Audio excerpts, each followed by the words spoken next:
কুস্তি করার মতো করে হাত মেলালেন মার্কিন প্রেসিডেন্ট ডোনাল্ড ট্রাম্প ও কিং চার্লস। গেল সোমবার হোয়াইট হাউসে পৌঁছালে রাজা চার্লস ও রানী ক্যামিলাকে স্বাগত জানান ডোনাল্ড ট্রাম্প ও ফার্স্ট লেডি মেলানিয়া।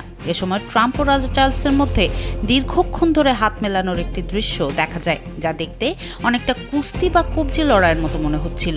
ভিডিও ফুটেজে দেখা যায় যে ট্রাম্প ও ফার্স্ট লেডি মেলানিয়া তৃতীয় কিং চার্লস এবং রানী ক্যামিলাকে স্বাগত জানাচ্ছেন এবং ট্রাম্প ও কিং চার্লস দীর্ঘক্ষণ ধরে হাত মেলাচ্ছেন। মার্কিন স্বাধীনতার 250তম বার্ষিকী পালনের জন্য 4 দিনের রাষ্ট্রীয় সফরের অংশ হিসেবে এই বৈঠক হয়েছে। তবে ইরান যুদ্ধ নিয়ে যুক্তরাষ্ট্র ও যুক্তরাজ্যের বর্তমান শীতল সম্পর্ক এবং সম্প্রতি ওয়াশিংটনের এক অনুষ্ঠানে গুলির ঘটনার প্রেক্ষাপটে এই সফরটি বেশ গুরুত্ব পাচ্ছে। ওয়াশিংটনে ওই অপ্রীতিকর ঘটনার পরেও ট্রাম্প আশ্বস্ত করে বলেছেন যে সফর চলাকালীন রাজা চার্লস যুক্তরাষ্ট্রে পুরোপুরি নিরাপদে থাকবেন।